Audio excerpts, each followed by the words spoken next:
Selamat datang di video analisis kami tentang kondisi ekonomi pada masa pemerintahan Presiden Susilo Bambang Yudhoyono. Pada video ini, kami akan membahas 5 poin utama yang merupakan pilar dalam pemahaman ekonomi saat itu. Mari kita mulai. Susilo Bambang Yudhoyono lahir 9 September 1949 atau lebih dikenal dengan inisialnya SBY, adalah Presiden Indonesia ke-6 yang menjabat sejak 20 Oktober 2004 sampai 20 Oktober 2014. Ia merupakan presiden pertama di era reformasi yang terpilih melalui pemilihan umum secara langsung. SBY bersama Wakil Presiden Muhammad Yusuf Kalla terpilih dalam pemilu presiden 2004.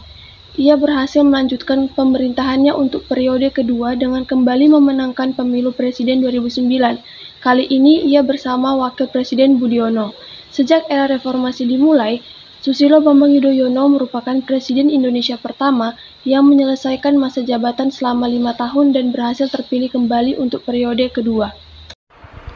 1. Pertumbuhan ekonomi. Pertumbuhan ekonomi di Indonesia pada masa pemerintahan Presiden Susilo Bambang Yudhoyono atau SBY dari tahun 2004 hingga 2014 menunjukkan beberapa tren yang signifikan. Pada masa pemerintahan SBY, proses pemulihan ekonomi sebagai dampak krisis 2008 lebih cepat. Pendapatan dari pajak juga meningkat, sedangkan defisit APBN justru menurun. Bahkan transaksi sempat mengalami surplus sebesar 2% pada tahun 2009. Meningkatnya harga komoditas di awal masa pemerintahan SBY membuat Indonesia berada di atas angin meski hanya sementara sebelum diterpa krisis global di tahun 2008. Harga minyak, batu bara, dan CPO atau minyak sawit mentah dunia mengalami kenaikan yang cukup signifikan. Pada tahun pertamanya, pertumbuhan ekonomi mencapai 5,60%. Namun, pertumbuhan ekonomi kemudian turun menjadi 5,02% pada tahun 2012. Pada periode 2004 sampai 2013, rata-rata ekonomi Indonesia tumbuh 5,78%.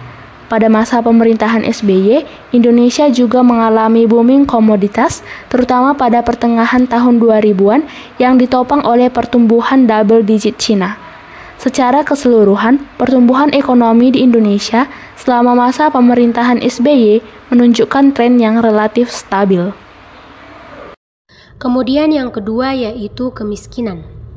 Kemiskinan di era Presiden Susilo Bambang Yudhoyono atau SBY telah menunjukkan penurunan signifikan. Pada tahun 1999, tingkat kemiskinan mencapai 24% populasi penduduk. Namun, pada triwulan 1 2014, tingkat kemiskinan hanya menyisakan 11,3%. Data terakhir pada September 2014 menunjukkan tingkat kemiskinan sebesar 10,96% atau sebanyak 27,73 juta orang. Pada masa akhir kepemimpinannya, SBY mengklaim pengangguran dan kemiskinan berkurang secara drastis dengan penurunan efek dari kebijakan-kebijakan ekonomi yang diterapkan. Kebijakan-kebijakan yang dilakukan oleh SBY untuk mengatasi kemiskinan yaitu dengan meningkatkan kualitas hidup penduduk, meningkatkan mutu pangan, meningkatkan kualitas layanan kesehatan dan gizi anak, serta meningkatkan layanan pendidikan. Selain itu, SBY juga meningkatkan peran tenaga kesehatan, keluarga dan masyarakat dalam mendukung pemenuhan gizi seimbang dan mencegah stunting.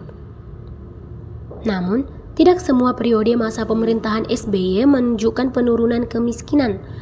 Pada tahun 2005 sampai 2006, terdapat tendensi peningkatan kemiskinan dari 15,97% di tahun 2005 menjadi 17,75% pada tahun 2006. Alasan utamanya adalah bahwa program-program pemerintahan SBY berbasis data yang tidak valid, tidak didukung oleh kebijakan ekonomi makro, dan memiliki sifat bantuan sosial yang tidak efektif. Jadi, dalam keseluruhan, kemiskinan di era SBY telah menunjukkan penurunan signifikan. Namun, masih terdapat beberapa tantangan yang harus dihadapi. Pemerintahan SBY telah berupaya meningkatkan kualitas hidup penduduk, meningkatkan mutu pangan, meningkatkan kualitas layanan kesehatan dan gizi anak, serta meningkatkan layanan pendidikan untuk mengatasi kemiskinan. Pengangguran di era pemerintahan Presiden Susilo Bambang Yudhoyono atau SBY dan Jokowi menunjukkan perbedaan yang signifikan dalam tingkat kemiskinan terbuka dan pengurangan kemiskinan. Berdasarkan data Badan Pusat Statistik atau BPS, tingkat kemiskinan terbuka pada periode pertama SBY 2004-2009 berkontribusi mencapai 9,7% dan sempat mencapai nilai tertinggi pada Agustus 2005 sebesar 11,24%. Namun, menjelang akhir masa jabatan SBY, tingkat kemiskinan berhasil menurun menjadi 6,11% pada tahun 2009. Di bawah naungan Jokowi, tingkat pengangguran relatif konstan berdasarkan data BPS dengan tingkat pengangguran terbuka tercatat 5,94% pada Agustus 2014. Wakil Ketua MPR, Syarif Hasan, mengungkapkan bahwa Presiden SBY mampu menekan angka penurunan angka kemiskinan dari 11,26% pada tahun 2005 menjadi 5,94% pada tahun 2014, sementara di masa Presiden Jokowi kembali meningkat. 4. Inflasi. Tingkat inflasi di era pemerintahan Presiden Susilo Bambang Yudhoyono atau SBY relatif tinggi, mencapai 7,26% selama 10 tahun masa pemerintahannya. Pada masa pemerintahan Susilo Bambang Yudhoyono, laju inflasi Republik Indonesia rata-rata tercatat 7,26% selama 10 tahun masa pemerintahan. Rapor inflasi Jokowi versus Susilo Bambang Yudhoyono, Divisi Riset Bloomberg Technos, menunjukkan bahwa laju inflasi Republik Indonesia rata-rata tercatat 7,26% selama 10 tahun masa pemerintahan Susilo Bambang Yudhoyono. Pada masa pemerintahan Susilo Bambang Yudhoyono, inflasi pernah tembus 70% akibat pemerintahan menaikkan harga bensin 32,6% dan solar 27,3% pada bulan Maret.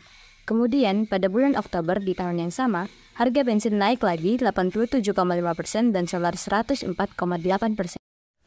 Dan kita sampai di poin terakhir, yaitu nilai tukar rupiah pada masa pemerintahan Presiden Susilo Bambang Yudhoyono.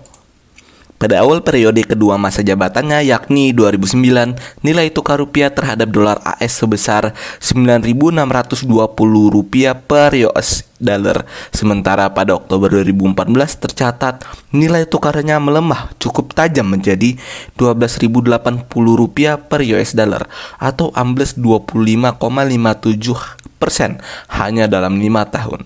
Bila dihitung pada awal pemerintahan Susilo Bambang Yudhoyono, yakni Oktober 2009 hingga Oktober 2014, maka kondisinya jauh berbeda. Nilai tukar rupiah tercatat berada di posisi Rp9.080 per US dollar pada Oktober 2004. Sementara pada Oktober 2014 tercatat Rp12.800 per US dollar. Artinya selama 10 tahun masa pemerintahan Susilo Bambang Yudhoyono, rupiah melemah 24,83% atau sekitar 2,48%-nya per tahun. Baik, itu saja yang kami paparkan dari kelompok 6. Kelompok 6 pamit undur diri. Wassalamualaikum warahmatullahi wabarakatuh.